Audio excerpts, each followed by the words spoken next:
প্রিয় শিক্ষার্থীবৃন্দ, করোনা মহামারীর প্রাদুর্ভাবে সারা বিশ্বে সকল স্কুল কলেজ শিক্ষা প্রতিষ্ঠান বন্ধ চলছে। কিন্তু তাই বলে লেখাপড়া তো বন্ধ রাখা যাবে না। লায়ন্স স্কুল অ্যান্ড কলেজ তোমাদের লেখাপড়া চালিয়ে যাওয়ার জন্য অনলাইনে ক্লাসের ব্যবস্থা করেছে। সেই প্রেক্ষিতে আজ আমি দশম শ্রেণীর পদার্থবিজ্ঞান বিষয়ের উপর একটি ক্লাস নেব। ক্লাসটি দশম অধ্যায় স্থির তড়িৎ। প্রথমেই আসা যাক স্থির বিদ্যুৎ বা স্থির তড়িৎ কি। অধ্যায়টির নাম হলো স্থির বিদ্যুৎ। তাহলে স্থির বিদ্যুৎ কি? স্থির বিদ্যুৎ হলো স্থির আধানের প্রভাব ও ক্রিয়াকে স্থির বিদ্যুৎ বলে। তাহলে এখানে দেখতে পাচ্ছ যে স্থির বিদ্যুতের মূল বিষয়টি হলো আধান। তাহলে এই আধান কি? আধান সম্পর্কে তোমরা আগে তোমাদের কিঞ্চিত জ্ঞান আছে। আধান হলো ইলেকট্রন, প্রোটন এবং নিউট্রন, যে মৌলিক ক্ষুদ্রতম কণাগুলো দ্বারা সকল পদার্থ তৈরি, সেটা হলো আধান। তাহলে পদার্থ সৃষ্টিকারী কণাসমূহে মৌলিক ও বৈশিষ্ট্যমূলক ধর্মকে আধান বলে। এই আধান কত প্রকার? এই আধান তিন প্রকার: ইলেকট্রন, প্রোটন এবং নিউট্রন। ইলেকট্রন কি? ঋণাত্মক, প্রোটন ধনাত্মক এবং নিউট্রন তড়িৎ নিরপেক্ষ। আসলে কোনো পরমাণুতে এই ইলেকট্রন প্রোটনগুলো কিভাবে থাকে, আসো আমরা একটি চিত্রের মাধ্যমে সেটা দেখার চেষ্টা করি। চিত্রে একটি আর্গন পরমাণুর মডেল দেখানো হয়েছে। এখানে নিউক্লিয়াসে রয়েছে নিউট্রন এবং প্রোটন, আর ইলেকট্রনগুলো তার চারিদিকে বৃত্তাকার পথে পাক খাচ্ছে। যদিও এখানে বৃত্তাকার পথ দেখানো হয়েছে, কিন্তু প্রকৃত অর্থে ইলেকট্রনগুলো উপবৃত্তাকার পথে পাক খায়। তার নিম্নরূপ: সকল বস্তুকণারই ভিতরে এই ইলেকট্রন, প্রোটন আর নিউট্রন দ্বারা সৃষ্টি সকল পরমাণু। তাহলে এই ইলেকট্রন, প্রোটন আর নিউট্রনই হলো আধান। ইলেকট্রন ঋণাত্মক আধান, প্রোটন ধনাত্মক আধান এবং নিউট্রন তড়িৎ নিরপেক্ষ। এবার আমরা আলোচনা করব ইলেকট্রন আসক্তি। সকল পদার্থেরই অতিরিক্ত ইলেকট্রন লাভের একটি আকাঙ্ক্ষা থাকে। পদার্থের অতিরিক্ত ইলেকট্রন লাভের এই আকাঙ্ক্ষাকে বলা হয় ইলেকট্রন আসক্তি। ধরো এটি একটি কাচদণ্ড এবং এটি একটি সিল্কের কাপড়। এই সিল্কের কাপড় দ্বারা যদি কাচকে ঘর্ষণ করা হয়, তাহলে এই সিল্কের কাপড়টি হয় ঋণাত্মক এবং কাচদণ্ডটি হয় ধনাত্মক। আবার এই কাচদণ্ডটিকে যদি কোনো পশমের দ্বারা ঘর্ষণ করা হয়, পশমের সাহায্যে, তাহলে তখন এই কাচদণ্ডটি হয় ঋণাত্মক এবং পশম হয় ধনাত্মক। তাহলে এখান থেকে কি বোঝা গেল যে কাচদণ্ড সবসময় ধনাত্মক হবে অথবা সবসময় ঋণাত্মক হবে তা নয়। তা নির্ভর করবে যে কাচদণ্ডটি কি ধরনের পদার্থের সাথে ঘর্ষণ করা হচ্ছে। যদি কাচদণ্ডটিকে অতিরিক্ত ইলেকট্রন আসক্তির বস্তুর সাথে ঘর্ষণ করা হয়, তাহলে কাচদণ্ডটি হবে ধনাত্মক, আর কম ইলেকট্রন আসক্তির বস্তুর সাথে ঘর্ষণ করা হয়, তাহলে কাচদণ্ডটি হবে ঋণাত্মক। তোমরা পাঠ্য বইয়ের 282 নং পৃষ্ঠা দেখো। এখানে কাচদণ্ডের সাথে সিল্কের ঘর্ষণ দেখানো হয়েছে। এতে কাচদণ্ডটি হয়েছে ধনাত্মক, সিল্কের কাপড়টি হয়েছে ঋণাত্মক। আবার পাশে প্লাস্টিকের সাথে ফ্লানেলের ঘর্ষণ দেখানো হয়েছে। প্লাস্টিক হয়েছে ধনাত্মক, ঋণাত্মক এবং ফ্লানেল হয়েছে ধনাত্মক। তাহলে এই দুইটি বস্তুর ঘর্ষণে সবসময় একটি কি হবে, একটি ইলেকট্রন হারাবে এবং একটি ইলেকট্রন লাভ করবে। এই অতিরিক্ত ইলেকট্রন লাভের বিষয়টি হলো ইলেকট্রন আসক্তি। এবার আমরা আলোচনা করব বৈদ্যুতিক আবেশ। বৈদ্যুতিক আবেশ কি? এখানে তোমরা দেখতে পাচ্ছ একটি আহিত বস্তু দেখানো হয়েছে। মনে করো আহিত বস্তুটি কাচদণ্ড, এটি পূর্বেই সিল্ক দ্বারা ঘর্ষণ করা হয়েছে, তাই এটি ধনাত্মক হয়েছে। আর একটি অনাহিত বস্তু দেখানো হয়েছে, এটা তড়িৎ নিরপেক্ষ অবস্থায় আছে। তাহলে এমতো অবস্থায় বস্তু দুটি একটি অপরটিকে আবিষ্কৃত করবে। অর্থাৎ কিভাবে আবিষ্কৃত করবে তা একটি আমরা চিত্রের মাধ্যমে দেখব। চিত্রে দিয়ে খেয়াল করো, এখানে বোর্ডে আমরা ছবি এঁকেছি একটি অনাহিত বস্তু। এই অনাহিত বস্তুর তড়িৎ নিরপেক্ষ এবং এর পাশে একটি আহিত বস্তু আনা হয়েছে। এই আহিত বস্তু আনাতে এই অনাহিত বস্তুটি বৈদ্যুতিক আবেশিত হয়েছে, বৈদ্যুতিকভাবে আবেশিত হয়েছে। ফলে এর এক প্রান্তে ধনাত্মক আধান এবং এক প্রান্তে ঋণাত্মক আধানের উদ্ভব হয়েছে। তো এখানে দেখো, হলুদ বস্তুটি আমাদের আহিত বস্তু এবং সবুজ বস্তুটি ছিল অনাহিত বস্তু। কিন্তু এই হলুদ বস্তুটিকে সবুজ বস্তুটির পাশে আনায় এখানে মুক্ত ইলেকট্রন এবং বদ্ধ ইলেকট্রন এবং মুক্ত ধনাত্মক আধানের উদ্ভব হয়েছে। তাহলে একটি আহিত বস্তুর প্রভাবে একটি অনাহিত বস্তুতে আধানের উদ্ভব হওয়াকে বৈদ্যুতিক আবেশ বলে। এখন এখানে যে বস্তুটি, এই হলুদ বস্তুটির যে ধনাত্মক আধান, এটাকে বলে আবেশী আধান। আর সবুজ বস্তুটিতে যে আধানের সৃষ্টি হয়েছে এটাকে বলে আবিষ্ট আধান। এই আবিষ্ট আধান আবার দুই প্রকার, এটি হলো বদ্ধ আধান আর এটি হলো মুক্ত আধান। এই মুক্ত আধানকে আমরা সহজেই মুক্ত করতে পারি।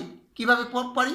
এটিকে যদি আমরা ক্ষণিকের জন্য ভূসংযোগ দিই তাহলে পৃথিবী থেকে ইলেকট্রন এসে এই ধনাত্মক আধানগুলোকে তড়িৎ নিরপেক্ষ করে।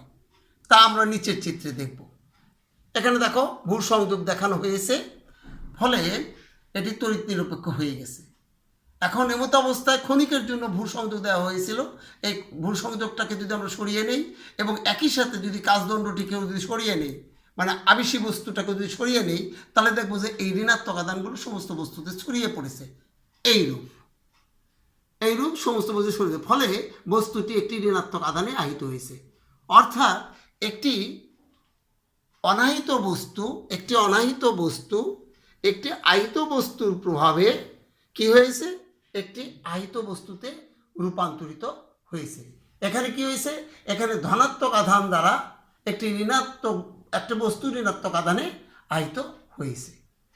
এখানে আরেকটি আধান দেখানো হয়েছে। এখানে খেয়াল করো যে সবসময় তোমার মনে যদি প্রশ্ন জাগে, একটি ধনাত্মক বস্তু দ্বারা কি সরাসরি একটি ধনাত্মক আধানে আহিত করা যায়? একটি বস্তুকে ধনাত্মক আধানে আহিত করা যায়? এর উত্তর হলো হ্যাঁ, করা যায়। কিভাবে? এখানে দেখো, দুটো বস্তু দেখানো হয়েছে, দুটো বস্তু পরস্পরের সংস্পর্শে আছে, ফলে একটি বস্তু হিসাবে কাজ করছে।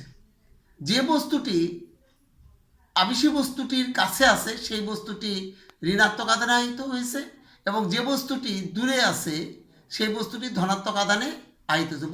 গোলক দুটোকে দুটি অপরিবাহী পদার্থের উপর বসানো হয়েছে। এমতো অবস্থায় যদি আবেশী বস্তু মানে হলুদ বর্ণের বস্তুটিকে যদি সরিয়ে নেওয়া হয় এবং একই সাথে যদি গোলক দুটোকে পৃথক করা যায় এইরূপ, তাহলে দেখবে যে আধান দুটো আলাদা হয়ে গেছে এইরূপ। তখন নীল বস্তুটি ঋণাত্মক আধানে আহিত হিসেবে দেখা যাবে এবং সবুজ বস্তুটি ধনাত্মক আধানে আহিত দেখা যাবে। এইভাবে আমরা সরাসরি একটি ধনাত্মক আধান দ্বারা অপর একটি বস্তুকে সরাসরি ধনাত্মক আধানে অথবা একটি ঋণাত্মক আহিত বস্তু দ্বারা অপর একটি বস্তুকে সরাসরি ঋণাত্মক আধানে আহিত করতে পারি।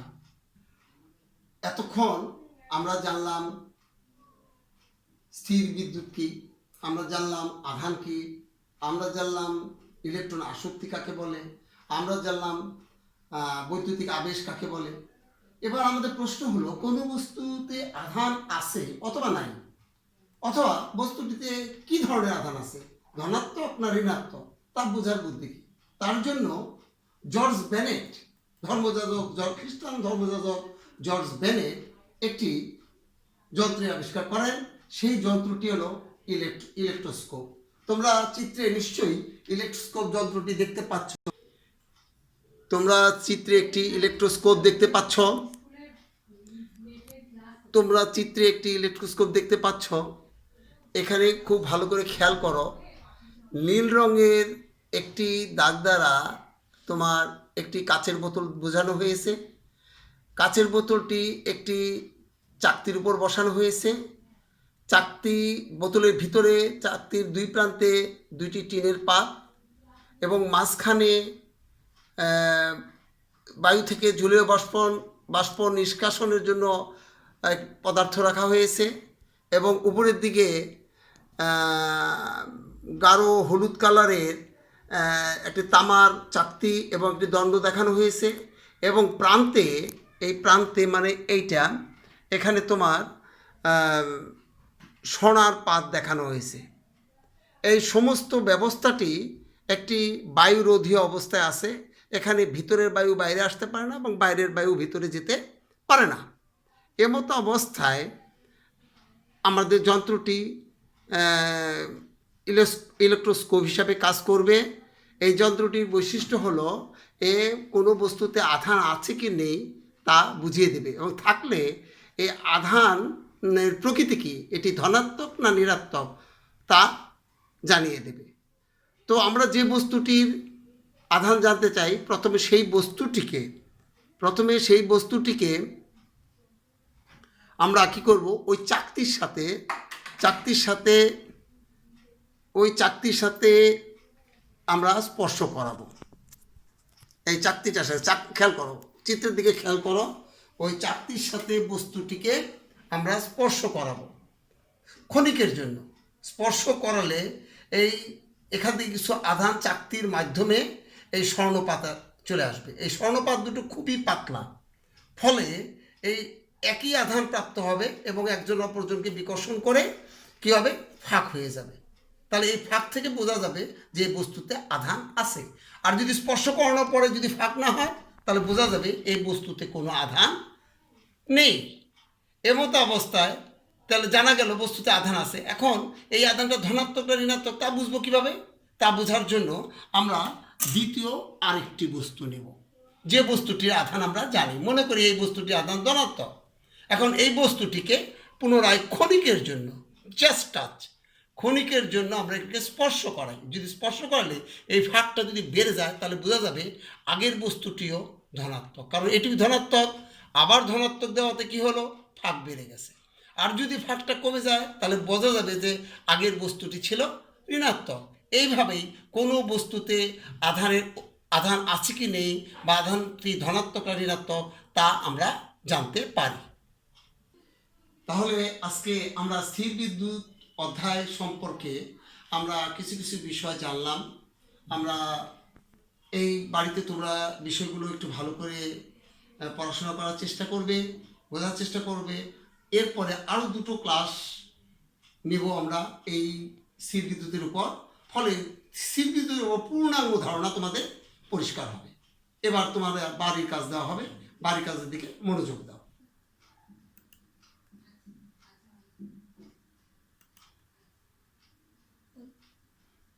তোমাদের বাড়ির কাজ হলো আহিতকরণ প্রক্রিয়ায় আবেশী আধানের প্রভাব বিশ্লেষণ করো।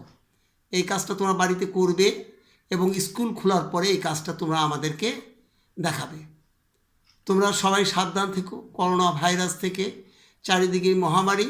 তোমরা সবসময় নিয়ম মেনে চলবে, এই প্রত্যাশা ব্যক্ত করে আজকের ক্লাস এখানেই জানাচ্ছি, শেষ করছি। ধন্যবাদ সকলকে।